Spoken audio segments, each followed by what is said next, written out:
Okay, my financial year in review. What gave me more money this year? What didn't? Which businesses did I do? Which paid off and which did not? What investments did I do? Which of them paid off and which of them didn't? YouTube money, influencer money, how I charge brands, what did I spend the most money on, finances around the home, and so much more. We're going to dive into everything finances in this video. If you're seeing my face for the first time, hi, I'm Nelo with a very gorgeous face.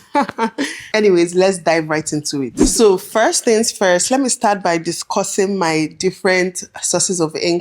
And okay, let's start from husband.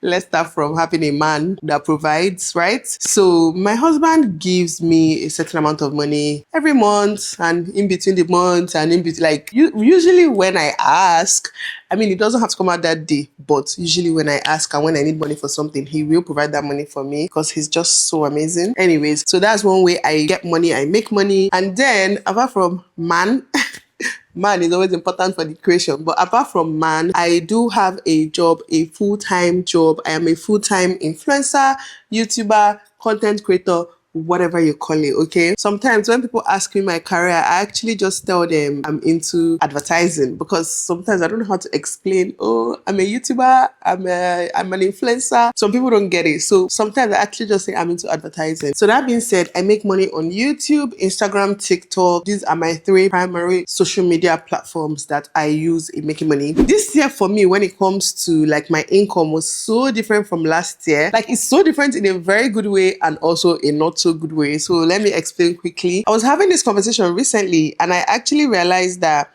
I kind of focused a lot more on Instagram this year. It wasn't really planned. Like I didn't start this year saying, oh, I'll focus more on Instagram. But somehow my Instagram just started the year doing really well. Like a lot of my growth on Instagram this year was like towards the beginning of the year. And then this last half of the year it's not been growing that much. But at least I have a good enough growth to make a good living from Instagram. On Instagram this year compared to last, I'm going to be comparing to last year. I made so much more money on Instagram this year than I made last year. Then compared to YouTube, I made so much more money on YouTube last year than I made this year. But obviously, I'm not so mad at that because I know I focus a lot more on Instagram because I realized that a lot of Nigerian brands actually do a lot of Instagram adverts. So these days, they want Instagram, TikTok. Some of them also want YouTube, but the percentage of brands that want YouTube, they are like little for now. I feel like a lot of them are focused on short form content now. But generally speaking, I got a lot more job on Instagram this year. I don't think a month passed this year without me having at least 1 or 2 jobs on Instagram, 1 or 2 good paying jobs on Instagram. Some months I do up to like 5 sponsored posts or even more, some less. But ultimately from January to December, there was no month that I didn't have a sponsored post on Instagram, which to be honest is fantastic. That also being said, a lot of the jobs were from Nigerian companies. Obviously, there are a few foreign companies there as well, but the Nigerian companies were more. So what that basically means is that I made more money in Naira this year than I made last year. But last year, I made more money in dollars than I made in Naira. I know, that's why I said like it's a good thing, but also not so good because we know that making money in dollars is very important. You guys already know AdSense pays in dollars, but AdSense right now is just like pocket money. I don't know how to describe AdSense. It's like, okay, it's okay. Oh, like I use it to shop from Fashion Nova, buy all the nonsense I buy from Amazon and just like spend the money doing nothing major, to be honest. That's for this year. But last year, my AdSense money was massive. Like, it was so good. But compared to this year, but again, like I said, I really slacked on YouTube this year. You all know. I've been seeing your comments. I slacked, but I was using that time to build my presence on Instagram and it paid off. Like I got so many good paying jobs. As I speak to you now, even this morning, I just closed another 2 deals. One of them I've worked with before, the other brand I've not worked with before, and I'm so excited to work with them because it's a brand that I already love. You guys know I love working with brands that I already love. And aside that, like for the month of December, I already have at least 5 sponsored posts. I've put up 1 and I have edited 2 that I'm just waiting for go ahead to post. And then these 2 that just came in now. So that's 5. And these are like 5 good paying jobs. Okay. Unfortunately, I cannot tell you guys how much I make, but maybe somewhere in this video, I'll give you like a range. But when I say 5 good paying jobs, actually, I think it's like 6. I think there's another one. Dano, guys know my Dano. And Dano, sweet brand to work with. So all in all, my absence on YouTube, I made up for on Instagram, and it paid off because, like I said, I made a lot of money on Instagram this year, just that is in Naira. So you can't compare Naira to dollar, but I like that I'm also building my brand on Instagram. Next year, my goal will be to find a way to not slack on any platform, to like carry on posting videos, being consistent on YouTube as much as I do on Instagram. And Instagram and TikTok, I'm just going to be calling it Instagram because it's usually cross-posting. I usually don't make specific videos for TikTok. I will usually just cross-post. Even like when you're working with brands, they will just tell you to cross-post as well. They just pay more. Now, let's even talk about payment a little bit, how I charge brands. I know I've gotten this question a lot of times. This thing, sometimes it's tricky. Like I always tell you guys, you need to have influencer friends. You cannot be an influencer and be serious with influencing and not have influencer friends, because they will help you even know how much to charge when you guys have these conversations. Like I have my group chat with my babes. You guys already know Adeze is on there, and Yomi Mom, we have a group chat together. I don't know if I've told you guys before, but we do have a group chat together where we just discuss things, you know. And yeah, sometimes like we're not working with the same brands. Sometimes the same brands will come to three of us. Obviously our prices are very different because we have like different numbers and different, I don't know, community life or whatever. So we choose, like our prices are different, but ultimately we'll make sure to charge what we are comfortable with. I don't like to take the kind of money that after I take the job I'll start regretting it, because you might hear 500k, you think 500k is such a big amount of money. Well, for me, once I enter my account, I can just sit and do one thing and it's gone, it's finished. Like, and I'll start regretting, was it really worth it? So it's like I like to charge what I feel like I'll be okay with, right? What I'm comfortable with. I don't think my prices are that high or low or anything. I will not say I'm cheap, but I will not say I'm expensive. But I feel like I charge what I feel like I'm comfortable with. And apart from being comfortable with it, I feel like I also charge what I'm worth. And by what, I don't even mean me as Chinelo, because I mean, I'm worth a lot more than I charge. But I feel like I'm charging what I'm worth based on my numbers and my reach and the quality of my videos, the kind of content I create. So when it comes to charging, if I'm filming the video for you, just me without my kids, the price is different. And then if I'm filming with my kids, the price is different, because, you know, I'm working with my kids, I compensate my kids. Yes, I do compensate them. And also working with children can be very frustrating. When I mean very frustrating, oh my God, very, very frustrating. So obviously I need to be paid more when I'm working with the kids. And then if the video is also last minute, I need to be paid more. Like I told you guys, I've been very busy this year. So it usually means like I have to push back another person's work that person's own is not that last minute, and do your own immediately because you want it last minute. So I will also charge more for last minute. So these are usually the things I charge for. So if I'm filming alone, if I'm filming with my kids, more money. And if it's last minute, more money. And the money adds by like hundreds of thousands, okay, on top my price already. So I'm just telling you guys there because some people don't know that they actually have the right to charge for this. And aside that, if a company is looking for usage rights, if you want to use my video for 3 months, 6 months, 1 year, no matter how long, you do pay per month for the usage rights, okay? I usually don't make it that complicated. I kind of just add it to the cost after I read the brief or the contract or whatever and find out what the company wants. I'll just be like, okay, for what you're asking for, this is the price. But most times I've added the usage right. But if it's companies that just want a one-off, then that doesn't apply. But sometimes these companies want 6 months, 1 year, 2 years, 3 years. But the thing I never do is lifetime usage rights, because I don't know how much money you can possibly pay me now. That'll be what lifetime usage rights. I don't know what I'll be in future. I don't know who I'll be. I don't know what I'll be doing. I don't want to give any company the right to continue using content I created for them in 2024, in 2050 or something like that. So I try to avoid that as much as possible. I do not sign away my videos and give the company 100% usage rights forever. I don't do that. But I'm obviously willing to do like a few months, even a few years, depending on how much the company is willing to pay. From my experience, there's a company I'm working with right now. When they sent me the first contract and they paid me for 1 reel, right? Which should be 1 reel. When I got the contract, usage right was said digital perpetuity, which, I mean, when I get contracts like this, I actually feel insulted, because I'm like, guys, forget that I'm here doing YouTube, but I'm a very smart babe, okay? And I have the education to back it up. Like, how can you pay me for 1 reel, not even for an extra month of usage rights, and you want the usage rights forever? When you see all this big English, just Google it it if you don't know the meaning. Do not fall for these things. So I messaged them. I'm like, hell no, I cannot sign that, blah, blah, blah. They sent me another contract 2 days ago and they now said this is right for 3 months. But even at that, I still can't sign it because even if I'm giving you 3 months, I do charge for 3 months. So I told them, I'm sorry, but I cannot sign this contract. They now said I should point out what the issue is with the contract, which I've not done, to be honest. I think this was yesterday, so I'm going to do it today after this video. I have to point it out to them. And aside that, I don't like when companies state in their contracts that they have the right to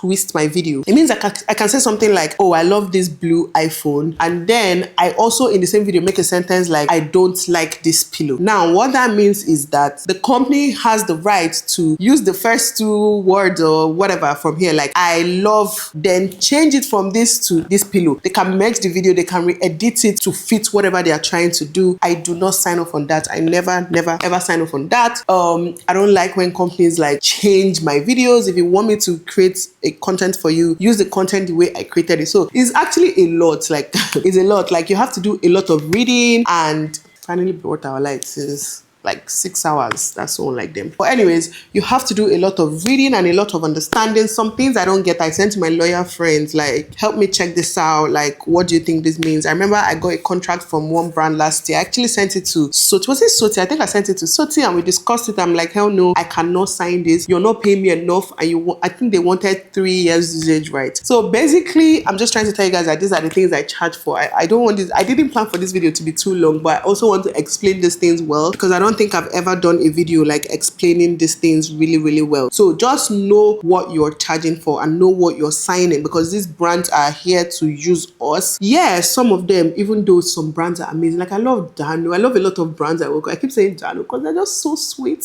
Anyways, I love a lot of brands I work with. People like Skit, Dano. These are like brands I keep working with over and over. And which other brand have I worked with severally this year? I can't remember. But basically, I have brands that I love that don't stress me and don't try to underprice me. I appreciate those brands so freaking much. My prices will go up in January again. I'm sorry, Nigeria is hard. Everybody's increasing prices and we need to maintain this lifestyle. So, but aside that, obviously the reach is also growing, and you know, we are growing, the platforms, growing on different platforms, putting in work and investing in different things to make sure that we keep growing. So obviously prices will keep going up. So that being said, let's move on to what else. Okay, wait, I feel like I'm going to forget saying some things in this video, but whatever I forget, you guys should just let me know. What did I spend the most money on this year? I feel like I'm really proud of myself this year. I really like need to pat myself at the back and just tell myself that I've done amazing this year, because unlike last year, I did spend a lot last year. I went on a girls' trip last year. I went on just one holiday last year and one this year, which is so poor. But anyways, I did go. In fact, I don't even count this year's holiday because it was for my kids. But last year I went on a girls' trip. I did a lot of shopping with my money and stuff like that. So I spent more last year, and you know, like I went to the UK, so you're spending in pounds. So you're making money in dollars, spending in pounds. So you're spending more dollars. And aside that, I just like the soft life. I don't like soft ahead life. So I usually pay for the best hotels, best everything. Yeah. So I did spend a lot of money last year, but coming into this year, I told myself I want to work more on saving and investing my money this year. Like I would say I achieved both goals, but I also did spend, just not as much as last year. Most of my spending this year was basically on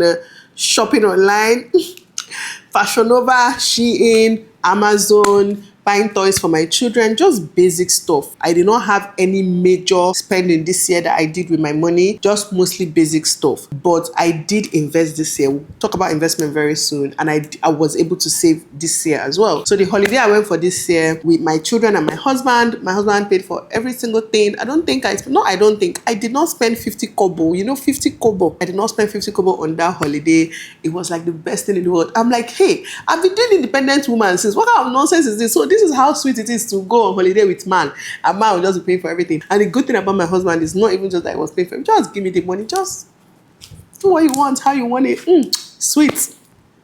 Yeah, so traveling with him made all the difference. I did not have to spend a dime. My husband is a planner. He plans for things, like he brings out money for things. So I trust him completely when it comes to our finances. The trust I have for my husband, I don't even think he knows this, but it's like I know our futures, like for me and all my kids. It's very certain, 100% certain because of the kind of man I married. And I do not take that for granted. I know we'll never lack because no matter what the world brings his way, he will find a way out of that. Like he's a thinker. He's always looking for the next step, the next best. He's never really satisfied on staying like on a level or doing the same job for like 100 years. He can be doing this and be doing that and be doing that. As this one is growing, he's already thinking, so what next can I start? So I just love the kind of husband that God gave me. And because of the security that I feel with him, or the security that I know that I have with him, it gives me the chance and the option to kind of be a little bit careless with my money. Even though this year I did not want to be that careless with my money. Towards the beginning of the year, I think it was around March, April, I was like, you know what? I want to stop spending my money and start saving my money. It worked out for the most part, right? I was able to save some money,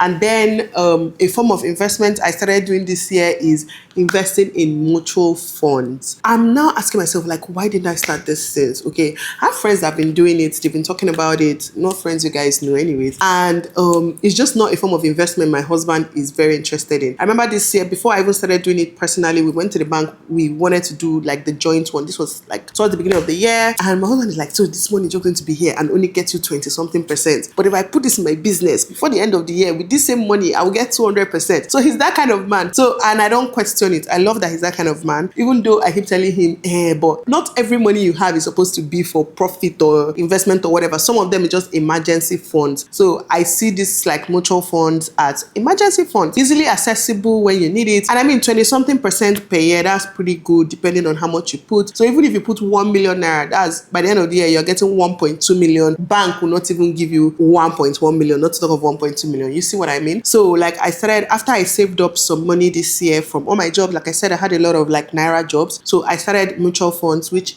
I'm doing the Naira one. So I first of all did with GTB, but I recently just like withdrew my money from GT. Anyways, I first of all did with them. But one thing I didn't like about mutual funds with GTB is the fact that you don't have it's not on the app. You can't see it. You have to be going through somebody, the mutual funds partner, manager, whatever, to let you know how much you've made. If you want to withdraw, if you want to add, you always have to go through someone, and I don't like that. I just didn't like that. I was just never comfortable with that. Then I opened Stanbic IBTC mutual funds recently, which is so easy. Like I have the app here on my phone, so I just love that. So when you open the Stanbic app, this is it. I hope you guys can see.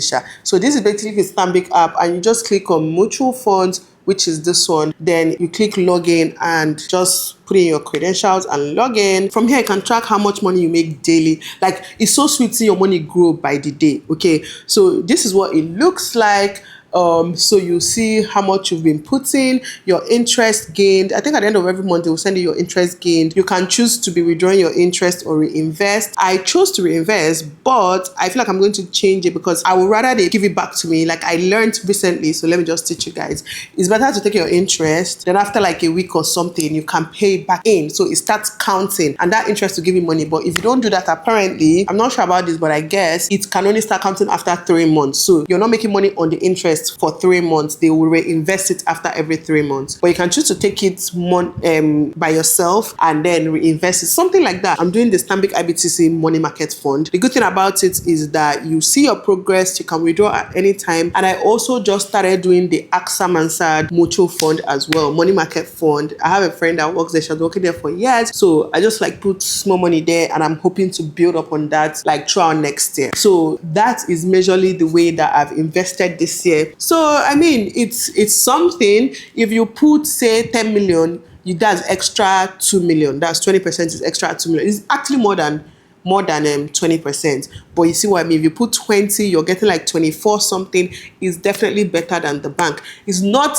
so much money. It's not crazy money like if you're doing business, but it's better than nothing. And I just prefer that my money sitting in the bank. I know banks, once you make 3 transactions in a month, you don't get your interest. And by transactions, even if it's POS, even if it's withdrawal, whatever, like you do not get your interest for the month. And bank interest rate is not even up to 7% or around 7%. That's for the year, compared to 20 something percent that you get with money market funds. So that's one way that I have invested my money this year. And then I also like have the little savings here and there, but but I'm horrible with savings. I try, but I'm so bad because anytime I save money, I see it as free money and then I start using it for charity work. See, that's my biggest weakness. I don't know if it's a weakness, but like it's my biggest weakness. Anytime I see extra money in my account, it's like, I don't know this money is here. Who can I dash it to?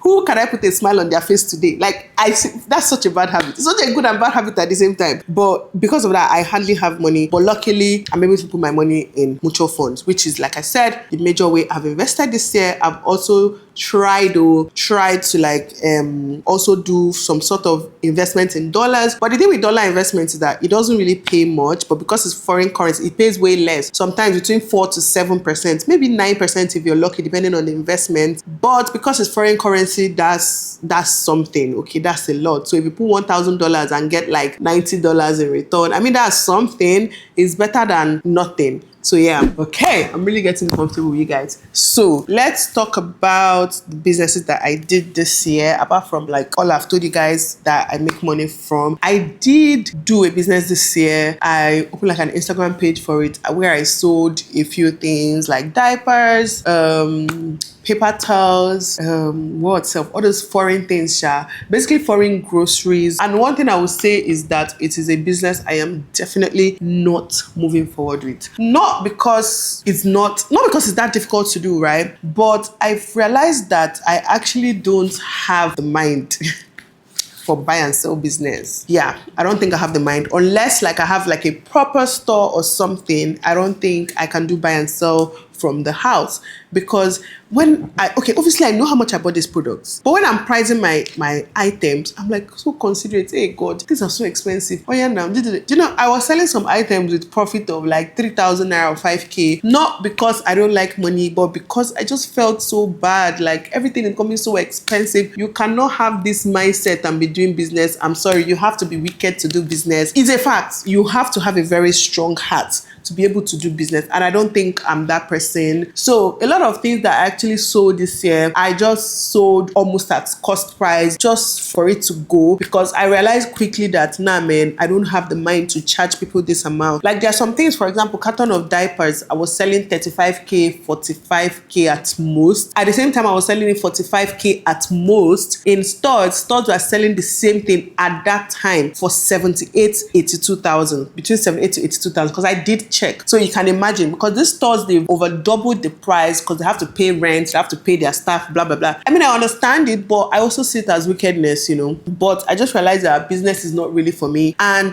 because I'm also not doing it in a large scale, like the profits wasn't making sense, so it just wasn't worth the stress at all. Luckily, I didn't pay for shipping to Nigeria. My husband just put it in his container, so my husband handled all that. Logistics to Nigeria was free, so that is why I was able to sell it this affordable. Please, in case you see the things other places and it's way more expensive, that's just how Nigeria is right now. So I did that business, and I would say it failed woefully. I was able to sell. I sold most things. I made my money back that I invested in the business. But actually, it's my husband that gave me that money. Or he did not take it back. He gave me the money to do the business. Then after I sold, I took the money for myself. But we did make the money back, and then I just tried to stop. I didn't even finish selling out everything. I gave out some things. My husband at some point was like, "Oh, we'll talk about business. Or we'll do business money. I don't know how to explain it, but if you're able, you get what I just said." Basically, I just failed woefully. I'm not going back to that business. If eventually I get a store, or I have plans. I have plans for things I want to do in my life, hopefully next year. My husband says, it's top of his list, and I'm just being patient for him. And so when it happens, maybe then if I can get like a physical store for this kind of business, I will add it. But for now, hell no, ain't doing no buying and selling. You buy today, dollar will be 1.5. Then tomorrow, dollar is 1.7. Or sometimes you buy at 1.7 and now the dollar is 1.5. It's like, it's just not for me. It's not for me. I feel like it's only worth it if it's like done in large scale. So you can be making 10k, 20k per item you sell in profit, but at least it adds up, because by the end of the month, you've sold so much that you've made a lot of money from. Okay. That being said, there's also another business I invested my money in this year. I don't think I can share that quite yet. It hasn't really started paying off, but it has taken a lot of my money, like a lot. at some point I was not at some point. So today I still pay like weekly, just investing and making sure things are getting done. That's part of where my savings are going. So because I don't like to touch my investment money, so it's part of where my savings are going. And yeah, it hasn't started paying off. Hopefully, start paying off from like January. So I'm excited about that. I'm hoping that next year I will do even more investments, more savings. To be honest, I don't know about savings. I always spend it, but at least more investment. And obviously, hopefully next year I will also diversify my investment. This year I mainly did this mutual fund, money market fund, but next year I'm hoping to diversify. Sometimes I do invest in my husband. So my husband sells cars, which I've said a number of times, but please, you guys, it's not too late to buy your December car or buy car for your father, mother, whatever. Come and buy from us. Sometimes I invest in my husband's business, where like, let's say he needs to buy a car of like, say 10 million. I'll be like, okay, you know what, let me bring 5, then you add your 5. He just does it to help me, you get. And then by the time the car sells, let's say the car sells for 15 or whatever amount, 17 or whatever, then we also share the profit. So instead of getting my 5 back, I will now get 7.5 back. And this usually takes like 2 to 3 months. So it's a fantastic investment. And then you can keep reinvesting. I didn't do a lot of that this year, but I'll probably do more of that next year because it's a fantastic business. It's been working for us now for years. It's my husband's major source of income and stuff. And I know and I've seen how it's been working out for years. So it's something I hope to invest more in next year. Finally, I feel like I'm forgetting some things. But finally, when it comes to managing finances around the house, it was a tricky year because my husband gives me money monthly, yeah. But like prices kept going up this year. It kept going up. So some months, I used to add my money to buy some things. Not a lot, but small money. But the good thing is that, you guys, I'm a woman. I just some things that when I do my money, body they pain, okay? I still got message my husband, say, babe, I need money. I went to buy rice. Do you know that? There was a time our rice finished this. I say, oh yeah, now we're not eating rice. I need money to go and buy a bag of rice. I'm not about, send me money. Anyways, I'm lucky that he pays for all those things. So even though he give me money monthly, things kept going up and kept going up. So managing the finances in the home this year was a bit tricky because a lot of months I did make up with my money. You might not even know you're making up with your money, right? So you get this money, you do house shopping, you do everything. Towards the end of the month, that you will not know, but that money that they paid into your account is finished and you're just now spending from your money. But I don't mind. Obviously, it's my family as well. And like I said, anytime I ask my husband, he gives me, he provides. Like my husband is a proud provider, which I love. And I hope my sons grow up to be as well. And you know, this is something I'm very cautious about. I know a lot of people will not like to hear this I'm about to say now, but I do want my boys to grow up as providers. I do want them to grow up having that provider mindset. I want their wives to enjoy what I'm enjoying, even more than I'm enjoying, you get. I want them to know that it's a man's job to provide and take care of his family. I might be old school, but that is how I'm raising my kids. So even for the little things, even when their dad is not there with us doing these things, I always tell them, we're able to do this because your father provided for it. Okay, we're able to do this because of your father. The holiday we went for, we're able to do that because of your dad. Like, I just need them to know, because my husband is not the kind of person that takes credit. He doesn't give a shit about credit. He's just taking care of his family. He's doing what he knows to do, what he believes is right. So he's not doing it for credit. He does not care whether you give him credit or not. He's just being a man, right? But I make sure to give him credit always in front of my children because I want them to know that, like, he's doing it and he's doing it gracefully, he's doing it happily, and I hope that one day you guys will also grow up to do the same thing for the women in your lives. I feel like it's only a thing to worry about if your kids are not successful and then like it feels like the burden is so much on them. But I'm hoping that by the way we raise our kids, they're going to grow up to be successful and be confident and just be great providers in future for their wives. Okay, how do we even get here? I can't remember how we got here. But point is, I do hope that one day my children will be even better than my husband. That will make me so happy. And Adana will be even better than me. That will make me also so happy. Yeah, I feel like I've talked so much, but I feel like I'm forgetting a lot at the same time. I don't know. Guys, if I forget anything, please just let me know in the comments and maybe I'll do another video and talk about it. I don't know. I feel like I've basically covered everything I wanted to cover. I hope, and I know this video was very, very long, but I hope you guys enjoyed it. I hope you took something away from this video. If you have more questions, just ask me in the comments. I'll probably answer it there or make a follow-up video or something about finances. If you have more questions on finances, just ask me below. And yeah, like I said, I will make a video and answer your questions. I hope you guys enjoyed this video and I'll catch you guys in my next one.